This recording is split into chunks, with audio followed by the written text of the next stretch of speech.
大家好，我是方妮，祝大家新年快乐。我是美浓客家菜负责人邱真诚，在这边先预祝所有的观众新年快乐，狗年旺旺旺。是，今天我们吃了一个非常特别的美浓客家菜的料理，超好吃的。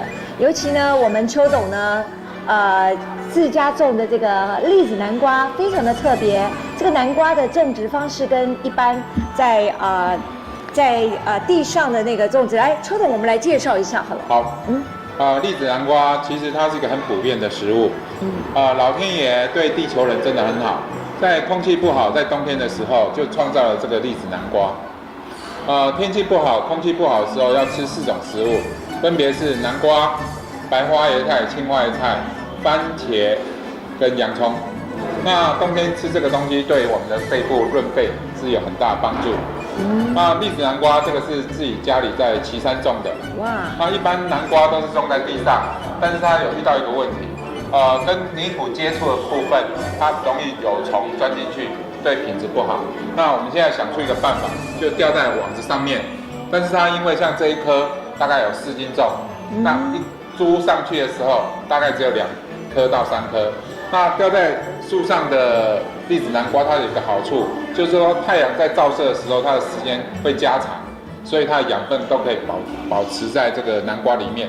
那栗子南瓜它不是特别强调它的好吃，但是它的养分比较容易保存。第二个，像这个汤锅煮栗子南瓜的时候，它的肉不会溶解，吃起来 QQ 的，所以就跟栗子一样，所以叫栗子南瓜。哇！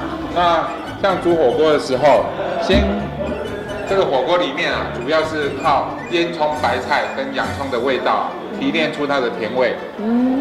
煮个5分钟、10分钟之后，这个栗子的味道释出之后，你就可以完全吃到栗子南瓜的甜味。那一锅火锅里面你不用去加盐巴，也不用去加味精，因为我们吃的是蔬菜的一个原味。这样子的过程当中，或许你会吃说为什么有咸咸的味道呢？那是因为火锅料释出来的。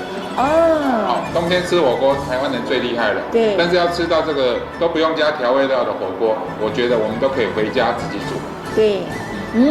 真的，我们刚刚试了这一道火锅呢，就发现了好甜，尤其还有这个南瓜的香味，真的好甜哦。那另外我们再来介绍这一道板条呢？好，炒板条。这个几乎是每天1个礼拜7天里面有5天是从美浓送过来。它不是一般在坊间或是市场看到用真空包装或是塑胶袋包的，它是说早上煮好，甚至来到高雄的时候还有热热的余温。哇！那它主要拿来炒，加简单的豆芽菜，它就很好吃的。那一般在美浓吃的时候，我们都加上一点点的白醋的乌醋，60年的老味道。小时候吃到大的。对。但是它有个小小缺点，我自己认为它去煮汤的时候，因为是太 Q 了，所以会一点点糊糊的。不能煮太久。对。像我们小时候吃的板条都是汆烫一下子，大概15秒左右就要捞起来。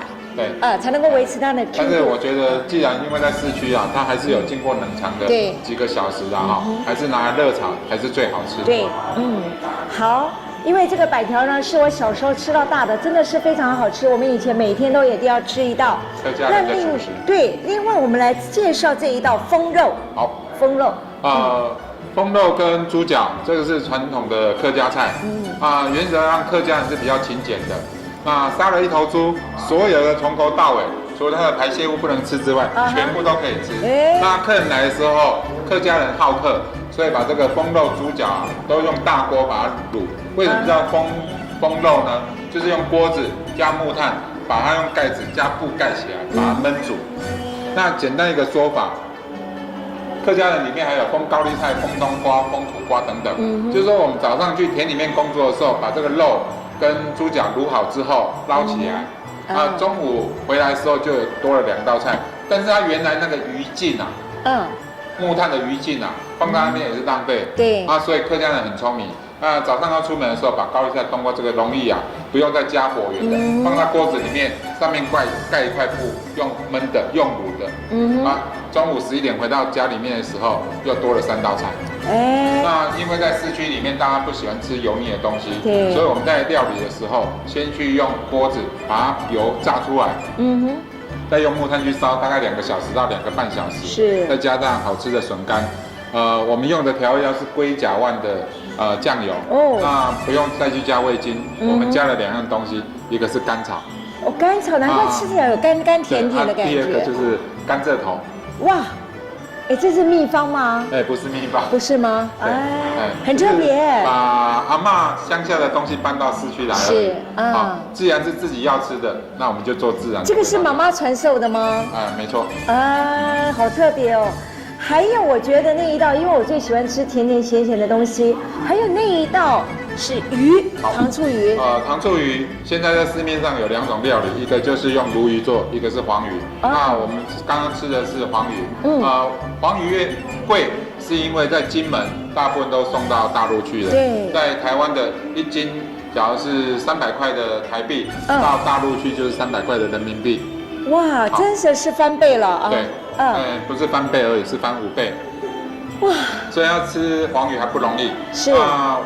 在一般的餐厅里面，他去料理糖醋鱼的时候，都是用番茄酱，加冰糖或是其他的调味料。是。但是妈妈教的方法就是用麦芽糖加新鲜的凤梨去调味，它就可以吃到果香的味道。真的。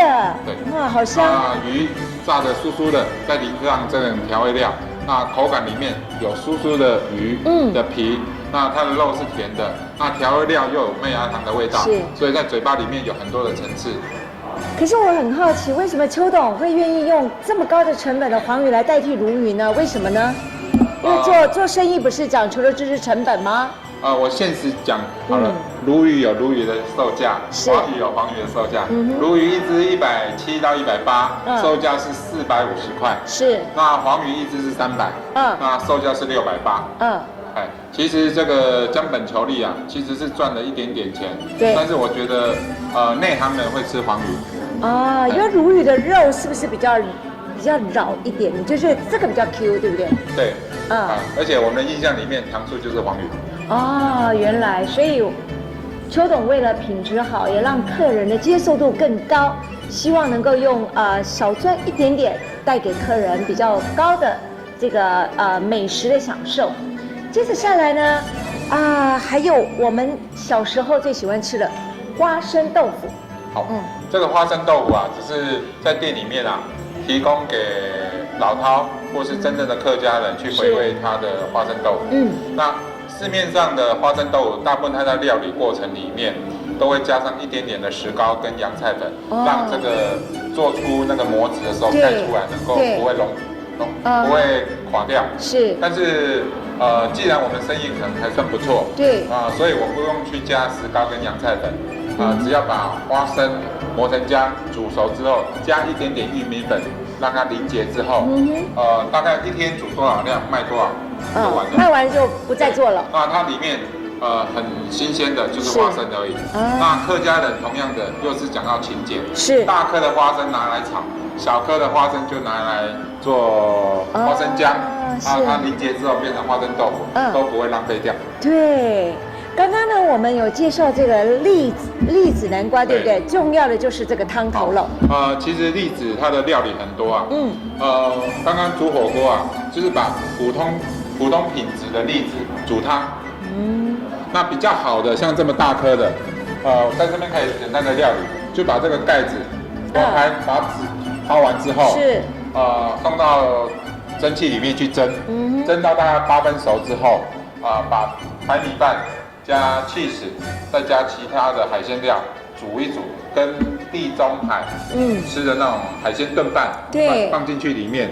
但是因为它是有客家元素，所以加了油葱酥。加了油葱酥，你要想一想，一起拌吗？对，拌完之后放进去里面，再去焗烤。吃出来之后，它切开来就像西瓜，一万。那你会发觉说，这个东西会不会很矛盾？南瓜是甜的，它又有南瓜的香气，但是这个又有海鲜的那种国外的风味，但是里面又加了油葱酥。对，你看一种简单的食物加了3种元素里面，它是一个非常成功的一个创意料理。客家创意料理也不容易。对，油葱酥代表的是客家的料理的这个调味料啊。对。那你刚刚要提的一个问题是说南瓜卷这件事情啊，因为这个南瓜在蒸的时候，10颗里面大概会裂2颗。哎，蒸的时候会裂坏嘛？对，因为农产品的东西不像机器的东西。对。那这2颗怎么处理？